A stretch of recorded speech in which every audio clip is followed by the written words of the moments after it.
Hi,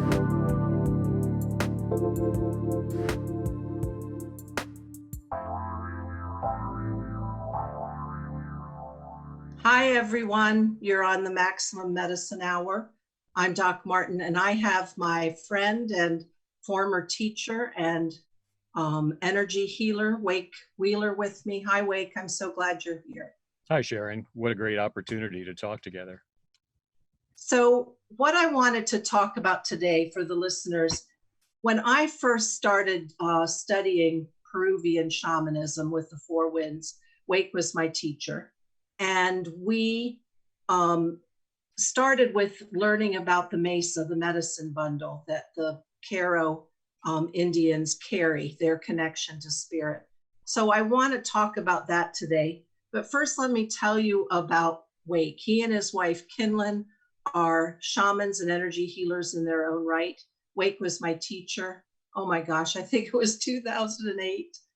Do you remember how long ago was that? You'd think we would have all learned something by now. We better have learned something to show for all this time. So Wake fell in love, and we'll talk about that today. He fell in love with the Andean cosmology, and even more specifically with the Mesa, which is the sacred medicine bundle. So what I love about Wake, and the story that I love to tell people, is once upon a time, long ago, after many transformations, Wake was a lawyer. And the reason why I tell that, Wake says, oh my gosh, don't tell everybody about something I no longer do.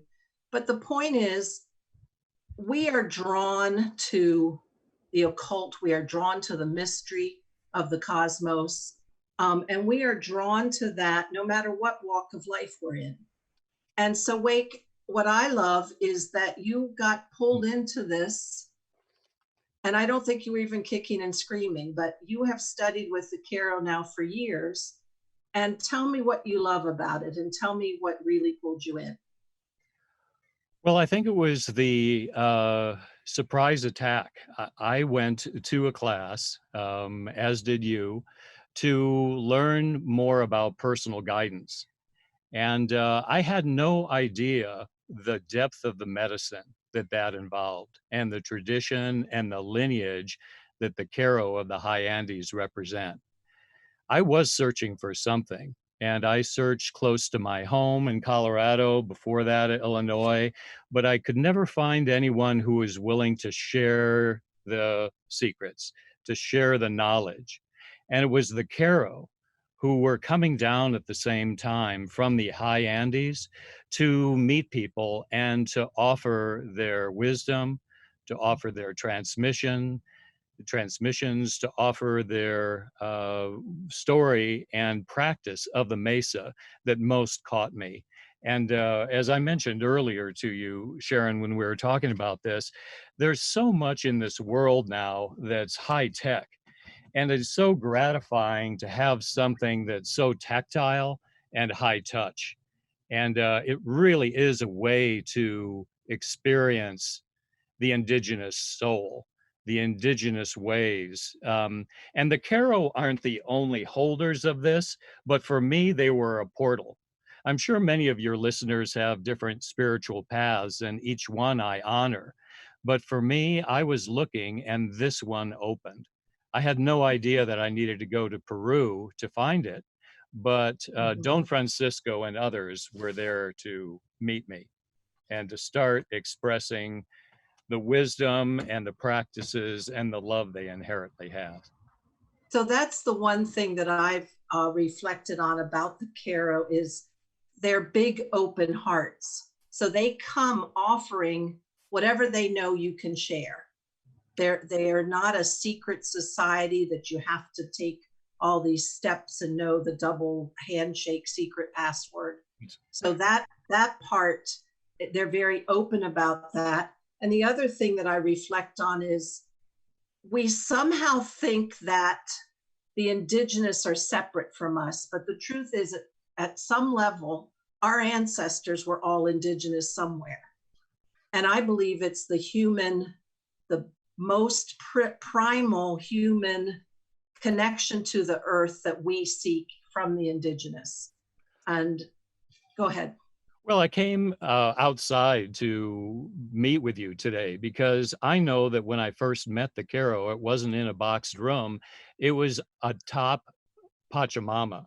It was on the dear Mother Earth. And the people of the Caro, of the high Andes, believe so inherently in the power and the wisdom of the earth itself that Mhm. it all starts there. And I find sometimes my practices get kind of contained inside and in a traditional fashion, but it was the coming out today. I asked my Mesa, how shall I present this? How do I approach it? And they said, the lineage through the Mesa said, go outside, experience the world. I do have a picture of Don Francisco. I'm not saying that Okay. he is the only being who has integrity of spirit, but I'm just saying this is a photo taken from my last visit there in October. And I was asking him some questions, and he blessed the work. And let me tell you the bottom line for Don Francisco. He says that whatever skills you have, share it. Whatever knowledge you have, let it be open to others. And he has really practiced that himself. And he really encourages not only study, not only introspection, but sharing at whatever level we are, and whatever we think we may still need to learn. His primary motive is to spread the knowledge of what's within us. And do really feel, as you're saying, that work with the Mesa is a portal, it's a doorway to our own indigenous soul, that part of ourselves that you were talking about, that has always been there. That's not based on geography or time, really, but it's ancient in its origins, but it's living right now. So if I Right. have a mission at all, it's not to let the practice of of the Mesa, of carrying and stewarding the Mesa, which is really our own deep spirituality, to allow that to thrive during my personal stewardship of my own Mesa, and encourage others to find their own way, whatever it might be. So, Don Francisco, I was there when he came many times back in 2008, 2009. My mesa is a cloth his wife wove. My poncho is something his wife wove. And I learned a lot from him. And well, as you've said before, Wake, something about touching the mesa. This is alpaca and llama cloth yarn wool. Um, it's got the rocks are in there, and everybody says, "Oh, that's a bunch of rocks." We'll talk about those in a little bit. There's something about the touch, the deepening through the touch for making this with your five senses, bringing you in. That's exactly right. And there's always a process in the Mesa work of opening it up upon the land and letting there be that relationship back again to Pachamama. And as you say, that these particular cloths radiate the energy, the understanding of the high Andes themselves. And if some of your guests have said in prior shows, it's the Apus, the great mountains that hold the wisdom and that are the inspiration primarily for the Caro, the lifting up of Pachamama into ways that hold energy and allow their power to be available to all. So we have a minute or two before we take a break. Just briefly, there's a symbol on this. Can you, in 25 words or less, just briefly talk about that symbol because it's a very important one. Well, I'm glad you brought that up, Sharon, and we may talk a little bit more in the next segment about it. But I have a version here myself. It's very similar to yours, and it's the hourglass or chuncho figure. And even if you don't have one, it doesn't matter. What it teaches is it's an honoring of this wild indigenous part of us. It's Mhm. this part of us that isn't bound by time or space, by the culture we're in, but it's that timeless wisdom, that timeless knowing, that timeless energy that we're tapping into. And that's my favorite figure, because it's a figure of us energetically. It's a mirror back to who we are in spirit, in soul. What's interesting when I look at it, that hourglass, when I think about us being humans, being the center of the triad of heaven and earth, and you've got this download here, and then our creativity out into the earth. Anyway, I love that symbol, and it carries me into many different meanings. It's beautiful. It's a stunning symbol, and in a different, slightly different fashion, it's the oldest preserved symbol of the Incas. This is how it looked before it became the hourglass itself. You can see the figure of it, and it evolved over time into the hourglass itself. But it is, this shows clearly that it's a depiction of a person. It's a depiction of us. It's us energetically. I love it.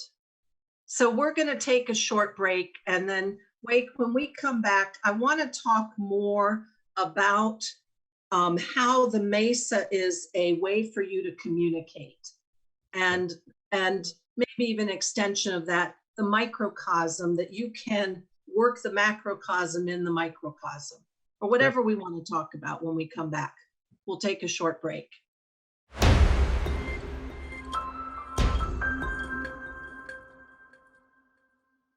Hi, everyone. We're back. I'm Doc Martin here with Wake Wheeler. We're talking about the Mesa, which for the Caro Indians, which are the last remaining Incas of the Andes, this was their sacred medicine bundle. This was their connection. This was their portal of entry to communion with spirit.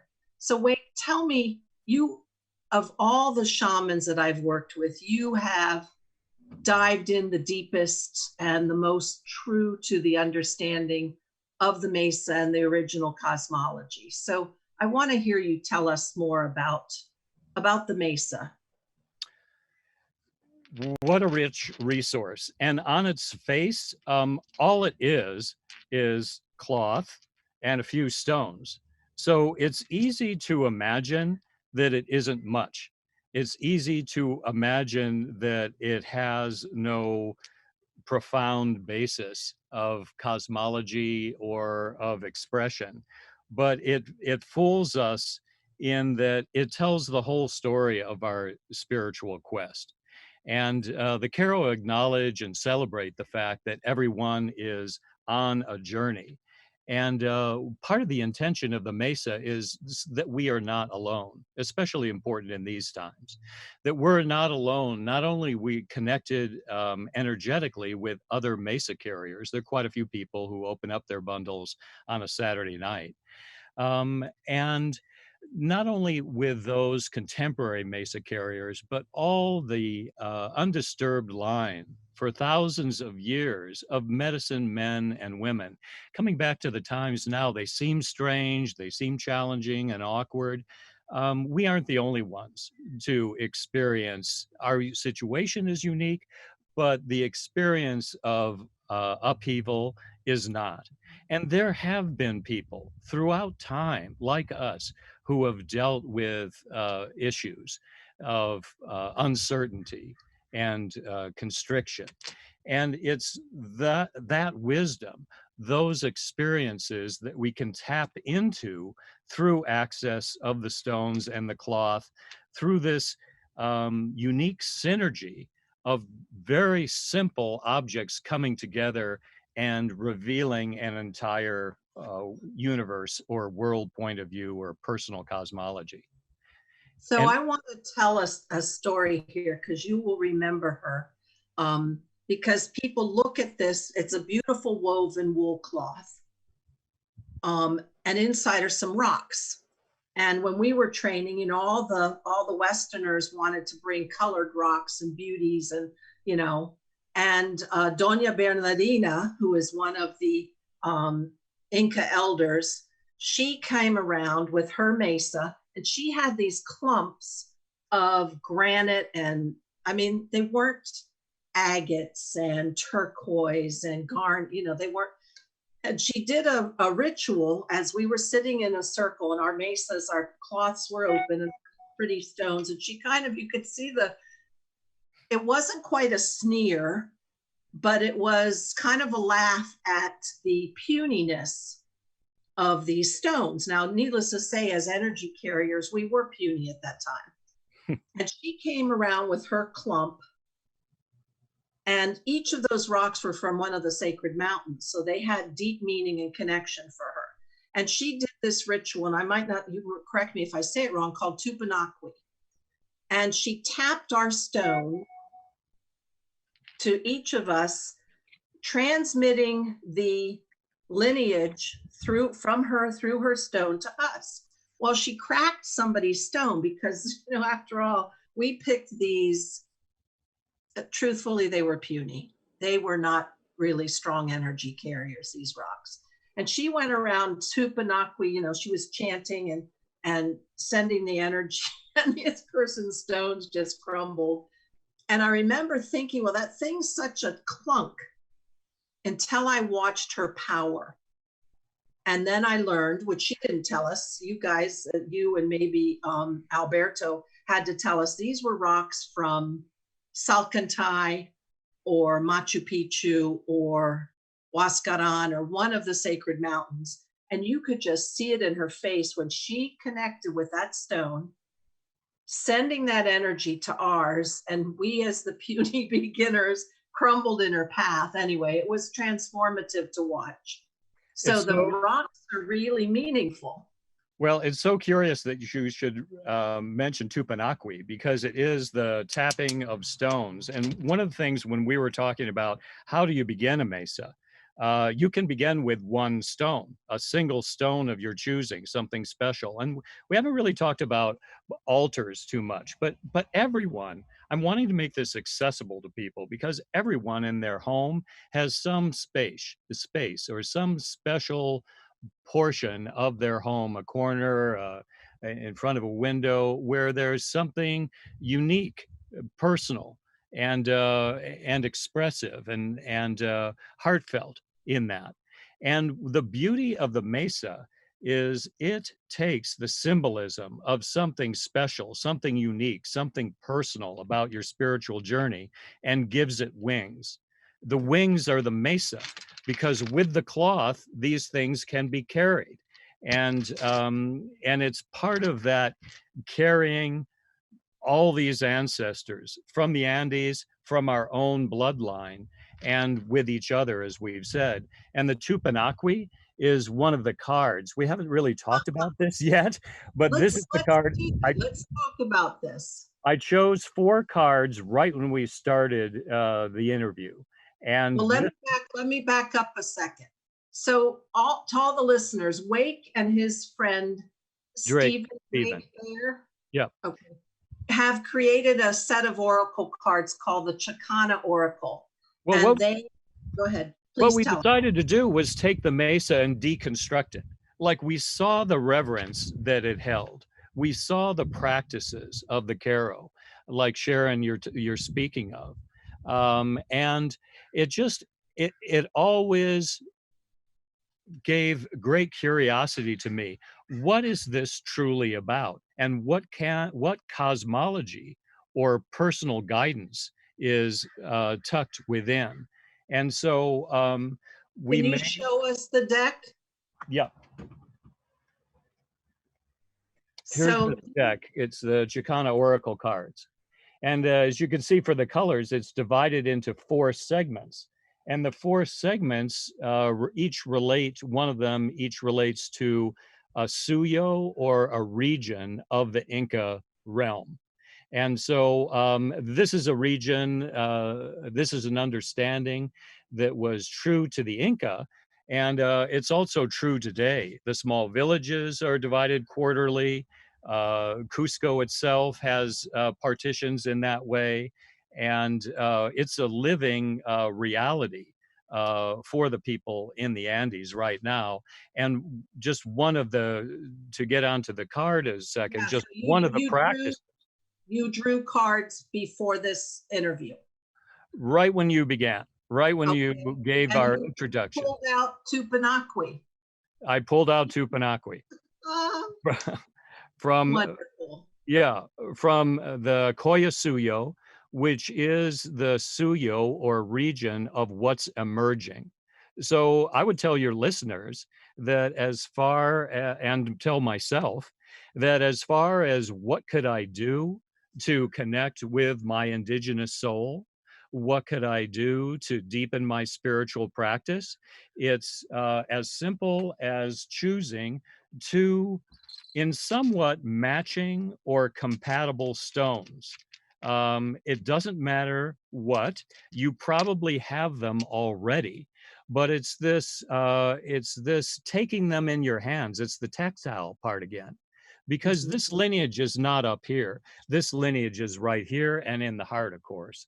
And it's this tapping of stones, which is so useful and so profound, really. If I can tell a story, we went to Avebury in England with Don Francisco, and Don Francisco went with two stones, and he found a stone on the side. He didn't go to the biggest stone, the baddest stone. He didn't go to the stone where everyone was. He let himself be drawn to a stone that was placed by the ancients. And he did two things, two aspects of Tupanaqui. One, I interpret as the tapping of stones telling the sacred site that he is there. He is present. He notices the energy. He respects the people who crafted this hundreds, if not thousands of years ago. And he went to the stone itself and tapped on the stone, saying, I'm here. I want a connection with you. I want to share knowledge. I want to share information. And I've seen him do that time and time again. Is just if I would suggest anything, I would say choose and carry two stones. That's the doorway to Mesa work. That's the portal to deeper understanding of both the lineage and our own personal ways. So we're going to take a break in just less than a minute, but what I love about the stones is all that you're saying. And if I could add more, and my listeners probably have heard this over and over and over, but the indigenous knew that we are the land. And the stones are, to me, the deepest wisdom of the earth. They have existed since the earth began, and they were part of the stardust that formed the earth. So for me, stones hold a very special place. So I love hearing Don Francisco and his stones meeting the great and smaller stones of Avebury. So that's wonderful. When I drove him down to San Francisco and we went by Mount Shasta, we went to the overlook and he said, stop, stop, stop. What did he do? He got up. He took his stones from his pocket and went like this to the mountain itself. So it's a way of connecting with, a way of greeting, a way of honoring. And I saw him in so many contexts. So I just wanted to say, you don't need to be right next to a stone. You can do it through the distance, through what you see. You can do it through your mind and what you know and remember. I love that. We'll come back in just a minute. I want to talk more about the Mesa, how you can answer all of your microcosm issues using the Mesa and that kind of ritual work. So we'll be back in just a minute.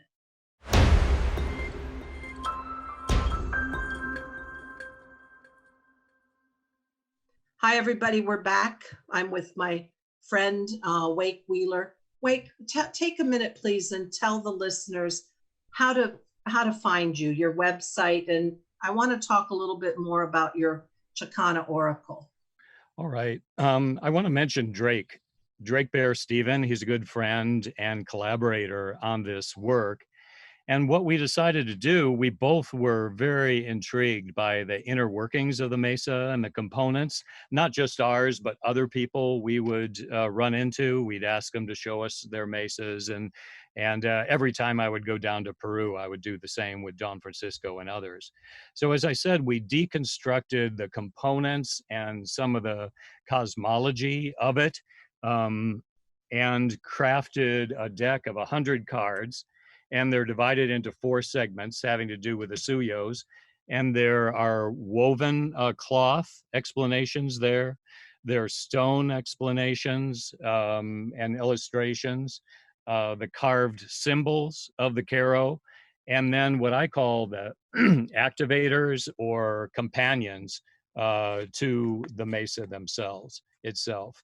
So it was a long journey. We spent 3 or 4 years on this project and just completed it this summer. So there's a guidebook that shows a lot of illustrations and of the cosmology and explains the cards.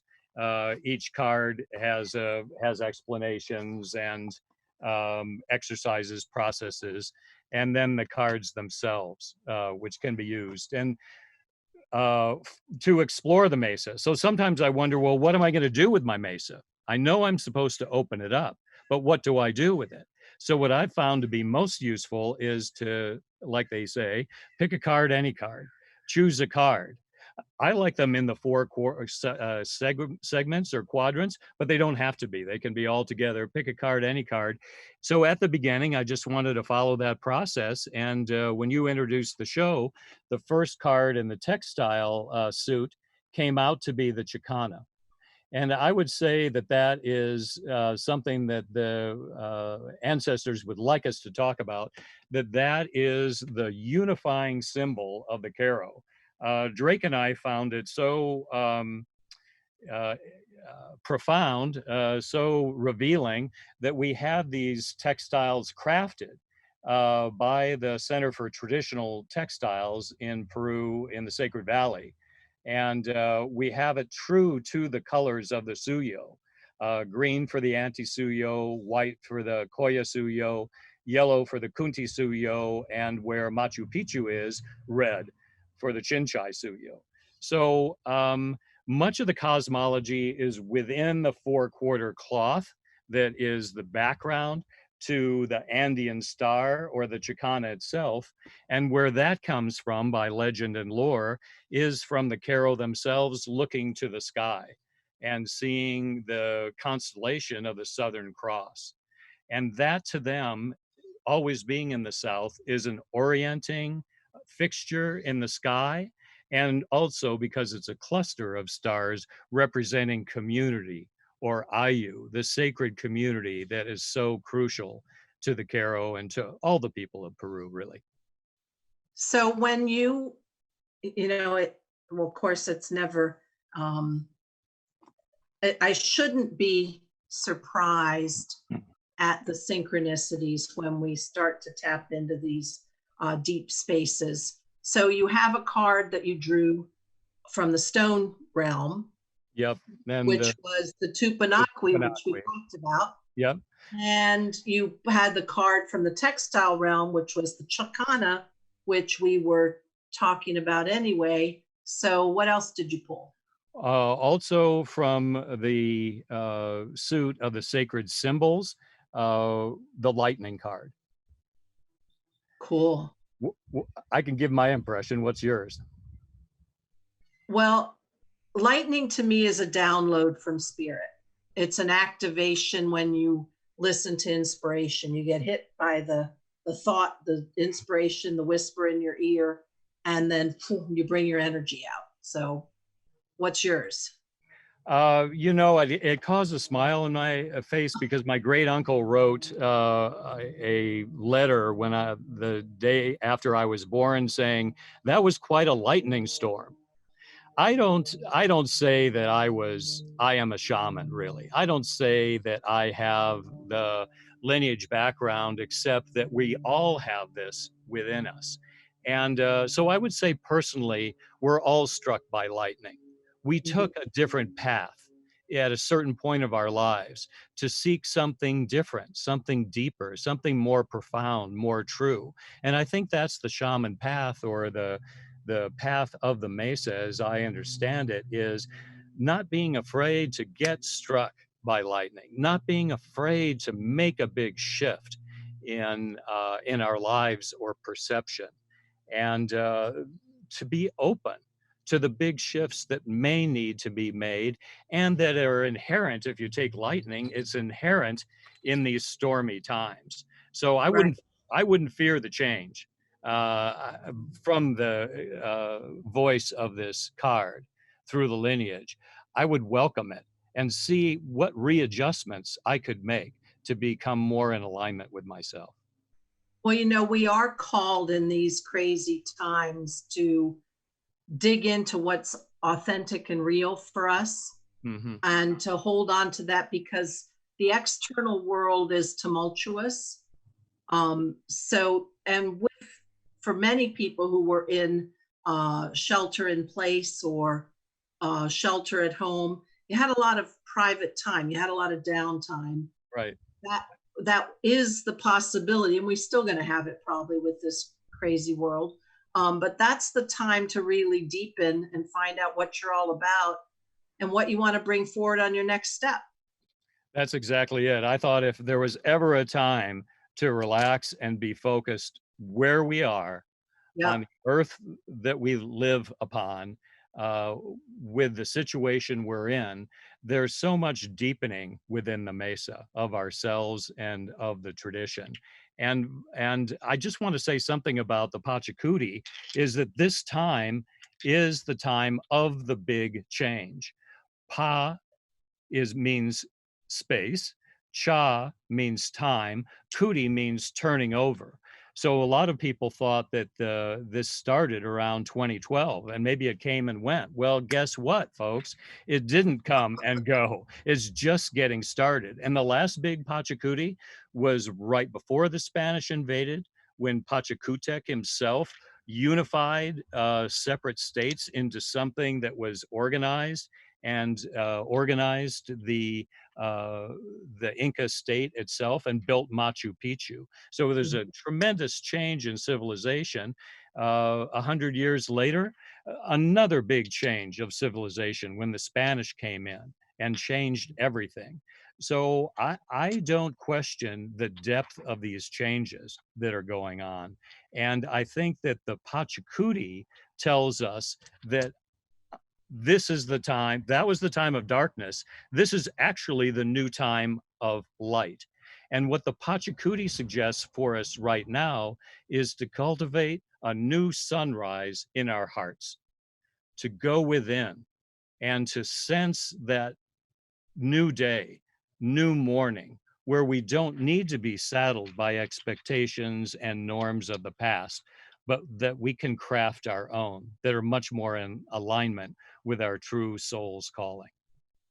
And so many people are threatened and scared of this upheaval, and it is cracking things open, and a lot of institutions will not be the same, and many of them we don't want them to be the same.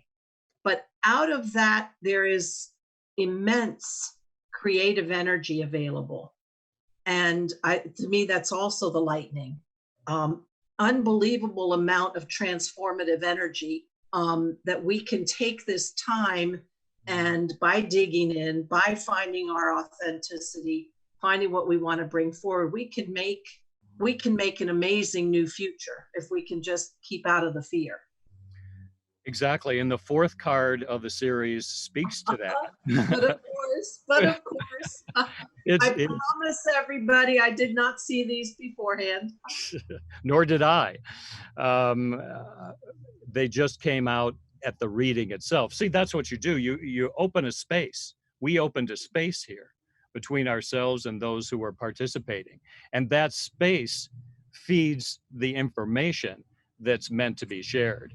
The final suit is the activator suyo, or section. It's the companions to the mesa. It's what makes the mesa move. And in our particular case, what we've been given is the sacred corn. Sarah, any comment about that? I love the corn. Well, I've traveled as we went once to the Yucatan. I've been back other times into Central America, and corn is magic to the indigenous. It's the god of corn. It's life sustaining. It's what you make your food out of. It's what nourishes you. So that's beautiful.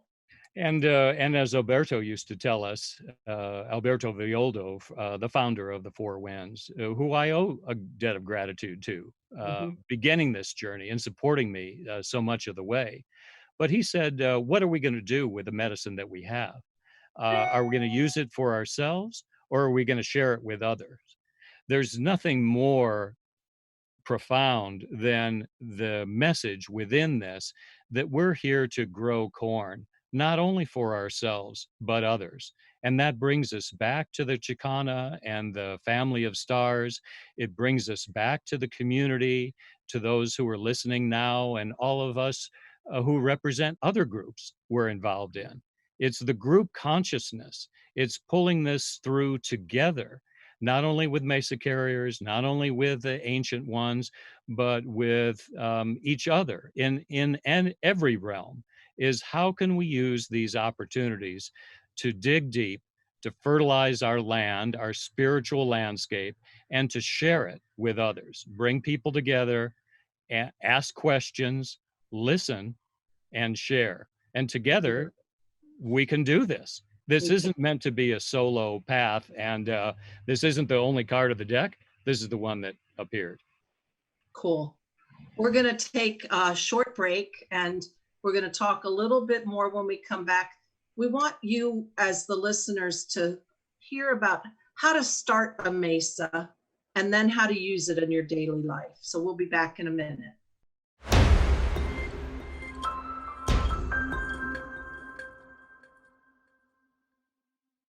We're back, everybody. I'm with my friend and my former teacher, Wake Wheeler. So I'm a little saddened because we're on the last segment. But I want Wake to tell you how to find him and his services. And then I want him to lead you through how you do the steps of making your own Mesa and what that will do for your daily life. So Wake, tell everybody how to connect with you. Okay. Our website is sacredpathways.us. And there we have sessions, we have a lot of indigenous textiles. We partnered with the Center for Traditional Textiles in Cusco. So we have many of those cloths available, and the Caro, the energy cloths themselves.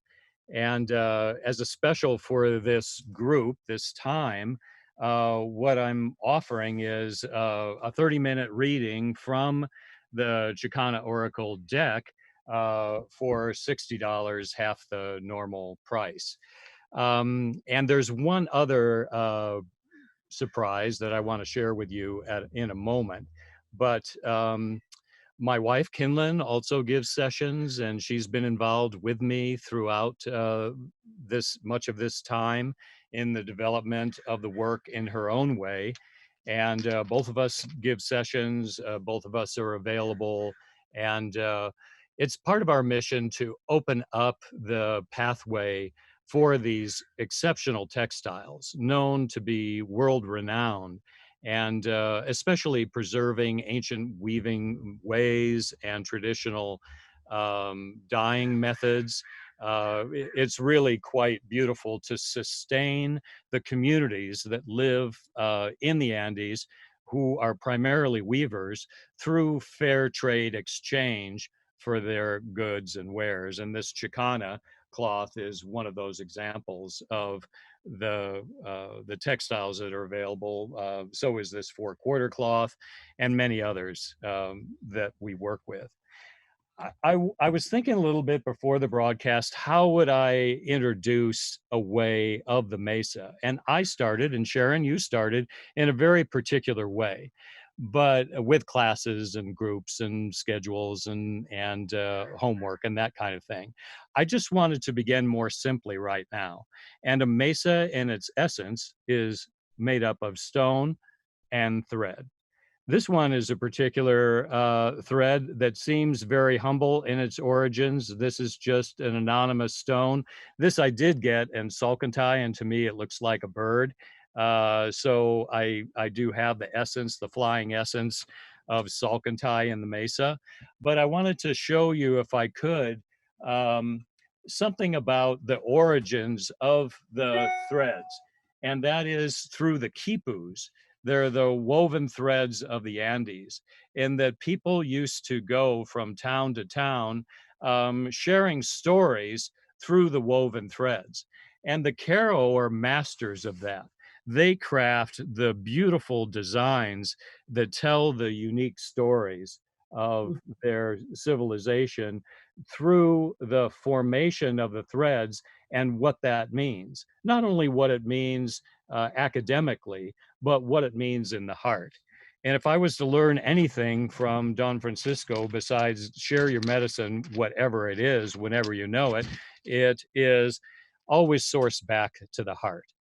And that's what I wanted to show now, is just a few examples. In the last few days, I put together a stone with thread. And I just started with a simple stone that came to me as having some connection to my spiritual quest, and I wrapped it. And this wrapping can bring us back to the heart. This wrapping can bring us back to our indigenous soul. This wrapping can bring us back to our special journey.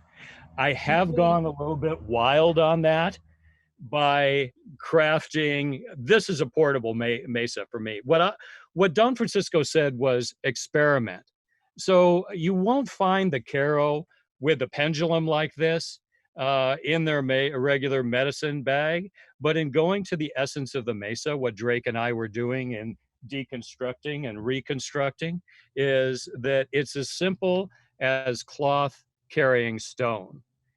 And what I wanted to offer to the listeners was, if you went to the website and want to have a thread, a watana is what they're called, a sun thread from the Andes, we'll send it to you, and as a gift to you and as a connection. Because if the Caro did anything upon first greetings, it was to greet with a tie, a woven tie.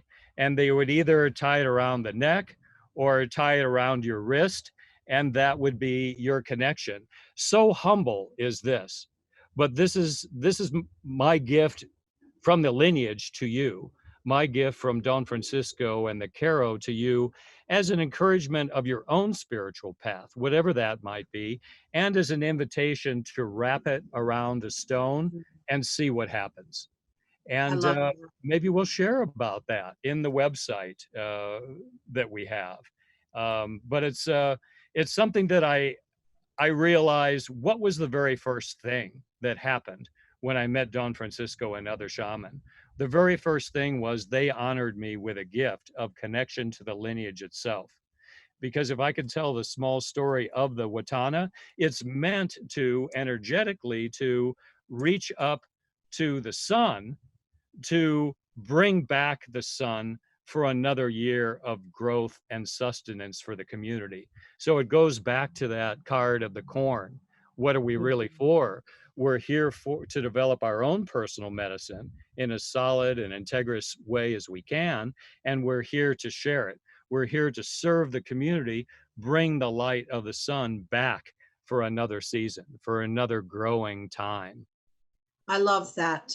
And we're almost seconds away from being out of time, but I want to remind everybody, Wake Wheeler and his wife Kinlan, their website is sacredpathways.us, and he has those special offerings available, and you can email them, you can have shamanic sessions with them, and you can start to learn, as we've brought these ideas to you, put together your sacred connection to spirit. Again, it's of the basis of the earth. It is thread, which in the Andes, they were totally dependent on wool for basically keeping them alive, for their clothing, and stone, you know, the literally the land we live on.